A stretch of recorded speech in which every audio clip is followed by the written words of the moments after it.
Stretcher అని feel అయ్యే వాళ్లను ప్రజలు స్ట్రెచర్ పైకి పంపించారన్నారు రేవంత్. గతంలో విద్యాశాఖను నిర్లక్ష్యం చేయడం వల్లే నేను విద్యా ప్రమాణాల్లో రాష్ట్రం వెనుకబడిందని చెప్పారు. ప్రైవేట్ పాఠశాలల్లో ఉన్నదేంటి, ప్రభుత్వ పాఠశాలల్లో లేనిదేంటని అడిగారు. 18,000 కోట్ల ఆదాయం రాష్ట్రానికి వస్తే అప్పులు జీతాలకే 13,000 కోట్లు పోతున్నాయని, మిగతా 5,000 కోట్లలో ప్రభుత్వాన్ని ఎలా రన్ చేయాలని ప్రశ్నించారు ముఖ్యమంత్రి రేవంత్ రెడ్డి. రాష్ట్రంలో విద్యా ప్రమాణాలు పడిపోతున్నాయని ఆందోళన వ్యక్తం చేశారు ముఖ్యమంత్రి రేవంత్ రెడ్డి. రవీంద్ర భారతిలో 1,532 మంది జేఎల్ పాలిటెక్నిక్ లెక్చరర్లకు అపాయింట్మెంట్ లెటర్లు అందించారు. గతంలో 4 రాజకీయ ఉద్యోగాలు పీకేస్తే ఇప్పుడు మీకందరికీ ఉద్యోగాలు వస్తున్నాయన్నారు. ఏడాదిలో 57,000 ఉద్యోగాలు ఇచ్చిన చరిత్ర ఏ రాష్ట్రానికైనా ఉందా అని ప్రశ్నించారు. విద్యపై తమ ప్రభుత్వం చేసేది ఖర్చు కాదని పెట్టుబడి అన్నారు రేవంత్. 10 ఏళ్లు నిరుద్యోగుల జీవితాలతో బీఆర్ఎస్ ప్రభుత్వం ఆడుకుందని విమర్శించారు. తండ్రి, కొడుకు, బిడ్డ, అల్లుడి యొక్క ఉద్యోగాలను మీరు తొలగించడం ద్వారా ఈ రోజు మీ ఉద్యోగాలను మీరు శాశ్వతంగా అందిపుచ్చుకున్నారని చెప్పి నేను సందర్భంగా చెప్పదలుచుకున్నాను. దేశ చరిత్రలోనే ఏ రాష్ట్రంలో అయినా మొదటి సంవత్సరంలో 57,946 ప్రభుత్వ ఉద్యోగ ఖాళీల నియామకం చేపట్టిన రాష్ట్రం ఏదైనా ఉన్నదా? తెలంగాణ సమాజానికి మీరు చెప్పండి. విద్యాశాఖకు కేటాయించే నిధులు ఖర్చు కాదు, అది భవిష్యత్ తరాల పెట్టుబడి. ప్రభుత్వ పాఠశాలల్లో లేనిది ఏంటి, ప్రైవేటు పాఠశాలల్లో ఉన్నది ఏంటని ప్రశ్నించారు రేవంత్ రెడ్డి. 11,000 ప్రైవేటు పాఠశాలల్లో 36 లక్షల మంది విద్యార్థులు చదివితే 30,000 ప్రభుత్వ పాఠశాలల్లో 25 లక్షల మంది విద్యార్థులు చదువుతున్నారన్నారు. ప్రభుత్వ పాఠశాలల కంటే ప్రైవేటు పాఠశాలలు గొప్పవా అని ప్రశ్నించారు.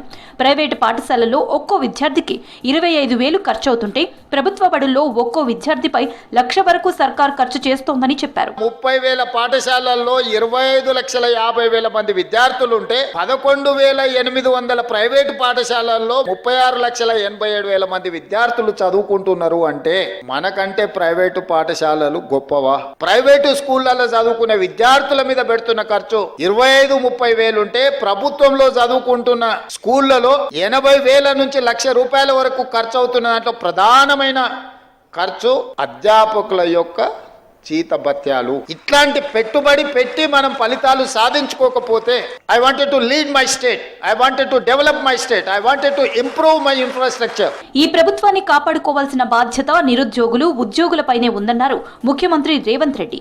ప్రతి నెల రాష్ట్రానికి 18,000 కోట్లు ఆదాయం వస్తుందని, అప్పులు జీతాలు కలిపి 13,000 కోట్లు పోతున్నాయని, ఇంకో 5,000 కోట్లతో ప్రభుత్వాన్ని ఎలా నడపాలో మీరే చెప్పండని ప్రశ్నించారు. నన్ను పని చేయనివ్వకుండానే దిగిపోవాలని విమర్శించడం దిగజారుడు తనమన్నారు. కష్టం నిజం మాట్లాడడంతోనే నేడు ఈ స్థాయిలో ఉన్నానన్నారు రేవంత్ రెడ్డి. 6,500 కోట్ల రూపాయలు నేను అప్పులోకి కట్టాల్సిందే. మీరు మా బంధువులు, ఆత్మ బంధువులు కాబట్టి 6,500 కోట్లు మీ ఉద్యోగస్తులకు ఇస్తున్నా. 13,000 కోట్ల రూపాయలు అయిపోయినాయి. ఇక నా దగ్గర ఎంత మిగిలిందా అంటే 5,000 నుంచి 5,500 కోట్లు. దీన్ని ముందుకు తీసుకెళ్లాలనే ప్రయత్నం చేస్తుంటే నువ్వేం చేయలేదు, నువ్వు దిగిపో అంటాడు.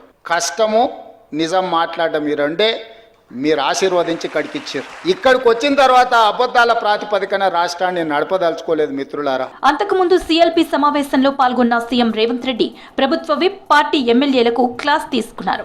గవర్నర్ ప్రసంగం సందర్భంగా బీఆర్ఎస్ సభ్యులు నిరసన చేస్తుంటే మీరేం చేస్తున్నారని ప్రశ్నించారు. ప్రభుత్వ విప్లు పనితీరు మార్చుకోవాలని సూచించారు. అందరూ అన్ని విషయాలు మాట్లాడుకోవాలని అనుకోవద్దన్న రేవంత్ ఒక్కొక్కరు ఒక్కో విషయాన్ని ఎంపిక చేసుకోవాలని సూచించారు.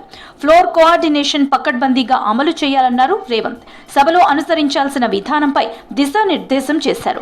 బడ్జెట్ తో పాటు అప్పులపై వైట్ పేపర్ ఇస్తామన్నారు. అప్పులపై బీఆర్ఎస్ తప్పుడు ప్రచారాలను సభలోనే పెడతామన్నారు. నాగార్జున సాగర్ ఎమ్మెల్యే జైవీర్ పై అసహనం వ్యక్తం చేశారు రేవంత్ రెడ్డి. సిఎల్పి సమావేశం జరుగుతుండగానే జైవీర్ బయటకు వెళ్లారు. ఇంత సీరియస్ మ్యాటర్ చర్చిస్తుంటే జైవీర్ నాన్ సీరియస్ గా ఉండటం ఏంటని ప్రశ్నించారు. బీఆర్ఎస్ పట్ల సాఫ్ట్ కార్నర్ తో ఉంటే వాళ్లు మీ పై అభ్యర్థిని పెట్టరనుకుంటున్నారా అని ప్రశ్నించారు. రాజకీయాలంటే పిల్లలాట అనుకుంటున్నారా అని ప్రశ్నించారు. సీరియస్ గా పనిచేయండని ఎమ్మెల్యేలకు సూచించారు రేవంత్ రెడ్డి. మరోసారి ఢిల్లీ వెళ్లారు ముఖ్యమంత్రి రేవంత్ రెడ్డి. రేపు కేంద్ర ప్రభుత్వాలతో భేటీ అయ్యే అవకాశం ఉంది. ఆ తర్వాత అధిష్టానం పెద్దలతోనూ భేటీ కానున్నారు.